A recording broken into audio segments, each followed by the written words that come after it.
Por favor, inscreva-se. Este caso acontece nos Estados Unidos no ano de 2025. Um vídeo tem circulado nas redes sociais recentemente. Ele mostra um dos crimes mais sem sentido já registrados em vídeo, levando pessoas do mundo todo à raiva e frustração, com muitos exigindo punição severa. Este é o caso de Irina Zarudskaya. Irina era uma refugiada ucraniana de 23 anos que havia fugido de sua terra natal em meio ao caos da guerra. Ela nasceu e foi criada em Kiev, na Ucrânia. Ela e a família fugiram da invasão russa à Ucrânia em 2022 e buscaram recomeço nos Estados Unidos da América. Eles se mudaram para Charlotte, Carolina do Norte, buscando a segurança e as oportunidades que a guerra lhes tirou. Amigos descreveram Irina como uma jovem vibrante, uma artista e alguém cheia de vida e sonhos para o futuro. Na cidade de Charlotte, Irina abraçou sua nova comunidade. Ela era conhecida por sua personalidade calorosa e seu espírito criativo e trabalhou muito para reconstruir sua vida nos Estados Unidos da América. Em agosto de 2025, Irina já vivia em Charlotte havia 3 anos. Nesse tempo, ela já tinha se adaptado bem aos Estados Unidos da América, mas, é claro, ainda sentia falta de seu país de origem. O dia 22 de agosto de 2025 começou como qualquer outro dia para Irina. Às 21h40, Irina aguardava o trem da linha azul Lynx na estação East West Boulevard. Imagens de vigilância depois mostrariam Irina entrando no trem e sentando-se, aparentemente ansiosa para encerrar o dia. Outros passageiros estavam por perto, era só uma noite comum no transporte público. Sem que Irina soubesse, um daqueles estranhos próximos mudaria tudo. Ela estava sentada em seu assento, rolando o celular e olhando pela janela, totalmente alheia ao homem sentado logo atrás dela. Esse homem já estava no trem quando ela embarcou. Ele vestia um moletom vermelho com capuz e parecia agitado em seu assento. Testemunhas disseram depois que ele parecia um pouco emocionado. Ainda assim, nesses primeiros momentos, não houve confronto nem sequer uma conversa entre Irina e esse homem. Outros passageiros estavam no vagão, cada um em seu próprio mundo. Nenhum aviso do horror que estava prestes a acontecer. Apenas alguns instantes depois, o caos irrompeu. O homem de moletom vermelho, atrás de Irina, sacou uma faca dobrável do bolso. Ele abriu a lâmina e fez uma breve pausa. Parece que ele refletiu por apenas 1 segundo. No entanto, instantes depois, esse homem avançou, ficando sobre Irina, antes de cravar a faca em sua garganta. Tudo aconteceu em questão de segundos. Ela, literalmente, não teve tempo nem de reagir. Num momento estava sentada, no seguinte, era esfaqueada num ataque selvagem e sem motivo. Irina caiu da cadeira fatalmente ferida. Os passageiros assistiram chocados, alguns paralisados de medo. O assassino, então, continuou a esfaquear Irina mais 3 vezes. Tudo isso foi capturado pelas câmeras de segurança. Nas imagens, depois de atacar Irina, o assassino é visto simplesmente caminhando calmamente como se nada tivesse acontecido. Ele não correu nem entrou em pânico, apenas caminhou até o outro lado do vagão como se não tivesse preocupações. No caos do ataque, o assassino de alguma forma conseguiu ferir a própria mão. Nas imagens da câmera de segurança, é possível ver claramente o sangue escorrendo da mão dele. Ao chegar à próxima estação, o agressor tirou o moletom vermelho e o usou para estancar o sangue do ferimento. Depois que o assassino saiu do trem, vários passageiros correram para ajudar Irina. Um passageiro correu até ela, tentou socorrê-la e confortá-la, enquanto ela permanecia deitada e inconsciente. Outros ligaram para o 91 e gritaram por ajuda. Passageiros fugiram no vagão até a estação seguinte, correndo assustados pela plataforma ou procurando policiais. Às 10 da noite, ligações de emergência levaram policiais e paramédicos à estação. Eles checaram Irina em busca de pulso ou sinais de vida. Tragicamente, em minutos, os paramédicos constataram que os ferimentos de Irina eram catastróficos. Apesar dos esforços deles, ela não tinha chance de sobrevivência. Irina foi declarada morta pouco depois. Outros policiais procuravam na plataforma da estação pelo agressor descrito pelas testemunhas, embora logo perceberam que o agressor não tinha ido muito longe.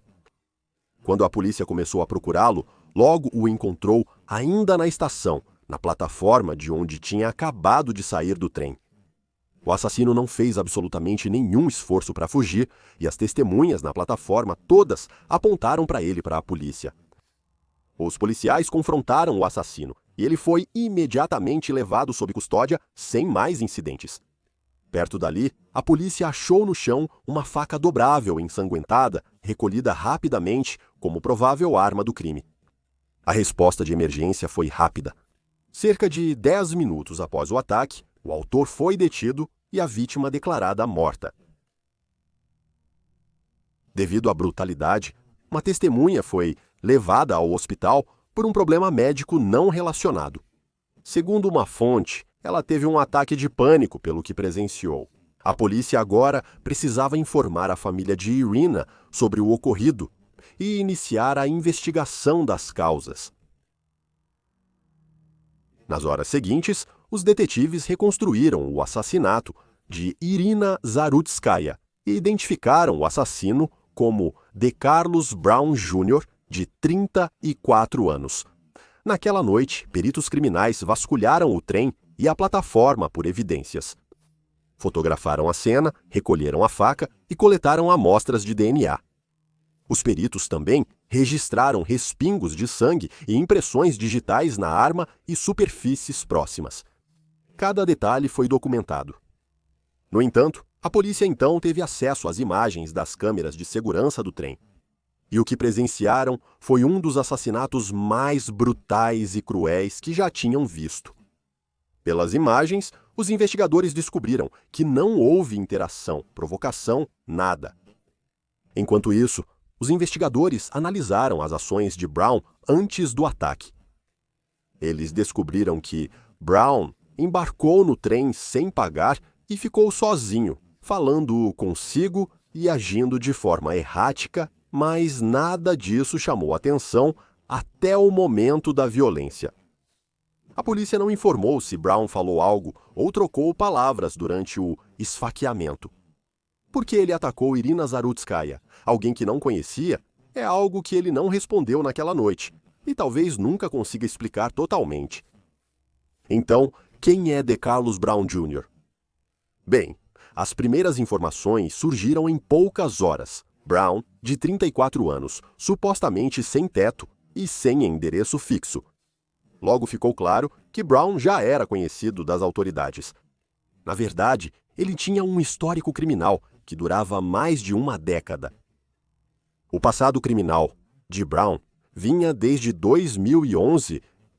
Ao longo dos anos, ele foi preso e condenado por uma variedade de crimes na Carolina do Norte. Entre as condenações mais graves em sua ficha criminal estavam roubo com arma perigosa, arrombamento e furto qualificado. Por esses crimes, Brown cumpriu cerca de 6 anos de prisão e foi libertado em setembro de 2020. Porém, a liberdade não resultou em uma vida reformada. Após ser libertado, Brown teve novos confrontos com a lei.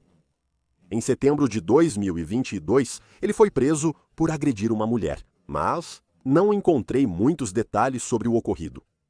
Em janeiro de 2025, apenas 8 meses antes do esfaqueamento, Brown foi preso por um crime incomum, uso indevido do sistema 911. Segundo documentos judiciais do incidente de janeiro, Brown teve um episódio de saúde mental e ligou para o 911 por um motivo estranho. Ele disse aos policiais que responderam ao chamado que acreditava que alguém havia lhe dado um material artificial que agora estava dentro do seu corpo, controlando quando ele comia, andava e falava. Essa afirmação delirante indicava fortemente que Brown sofria de alguma doença mental ou psicose. Na verdade, mais tarde foi revelado que Brown havia sido diagnosticado com esquizofrenia. Familiares, inclusive a mãe de Brown, contaram depois que ele já enfrentava problemas de saúde mental há muito tempo e que tentaram buscar ajuda para ele.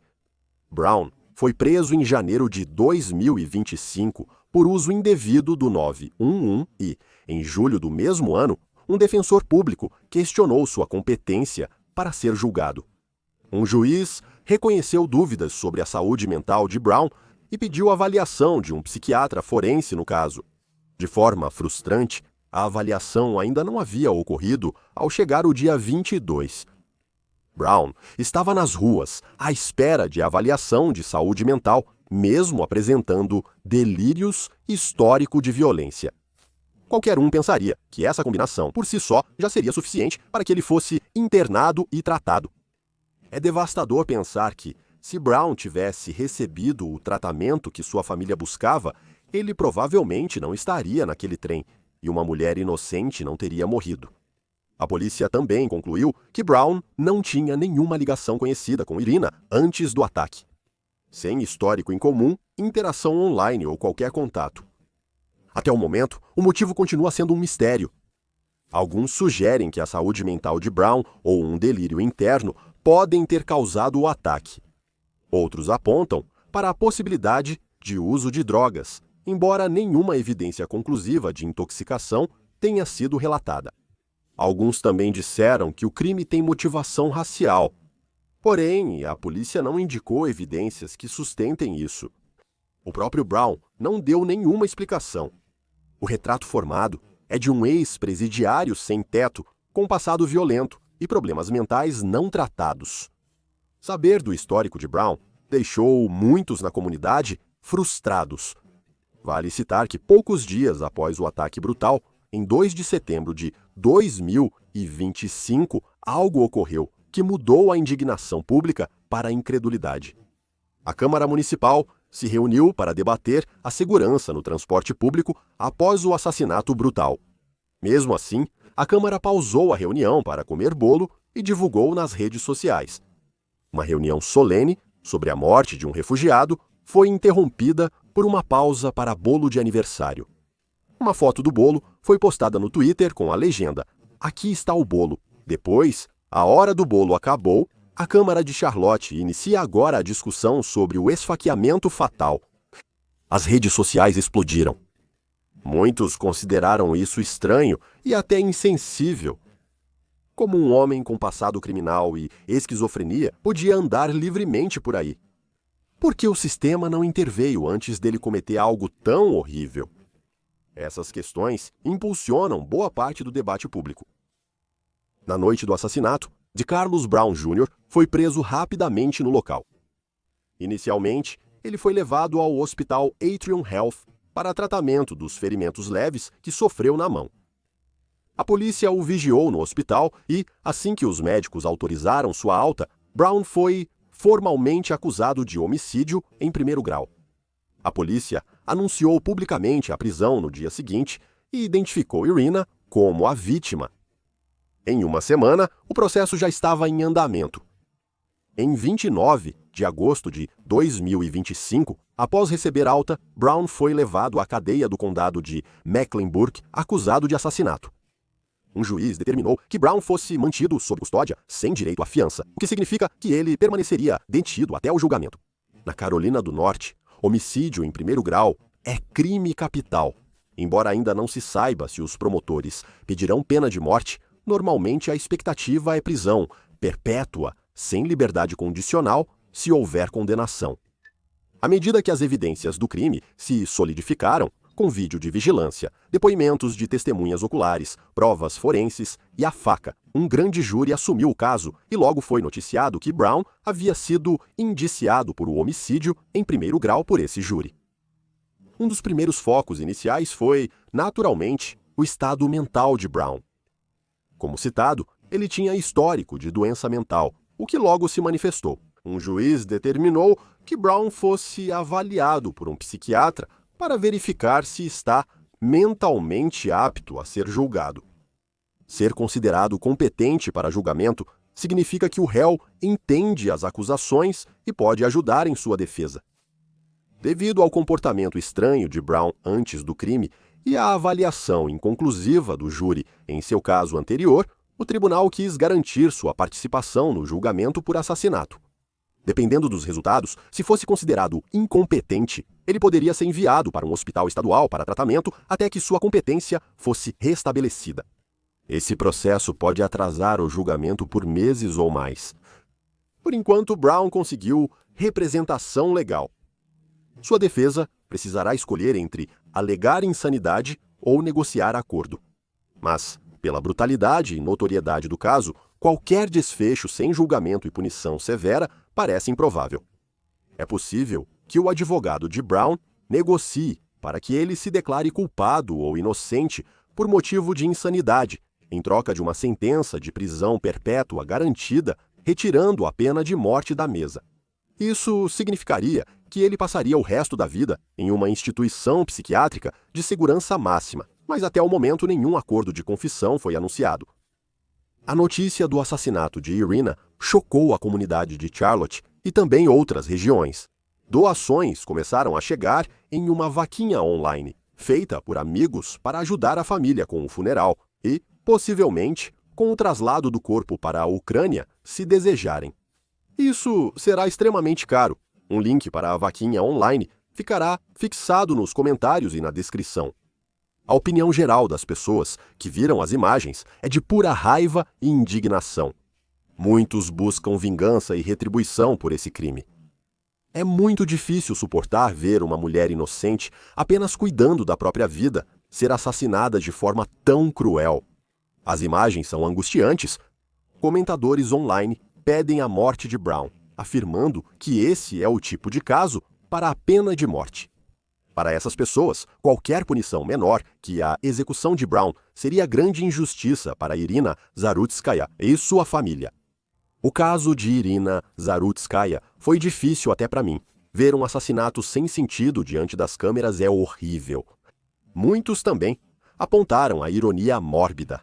Ela deveria estar começando um novo capítulo cheio de esperança. Ela conseguiu escapar da brutalidade indiscriminada da guerra apenas para ser morta, em um país onde buscava segurança. Como sempre, agora as pessoas estão falando sobre melhores intervenções em saúde mental, ajudando a prevenir que casos assim aconteçam repetidas vezes. Tragicamente, as coisas nunca parecem realmente mudar. A família quer que Irina seja lembrada não só como vítima, mas como pessoa. Eles querem que as pessoas saibam quem ela era, uma artista talentosa, um membro amoroso da família e uma alma resiliente que enfrentou uma das piores situações possíveis, a guerra.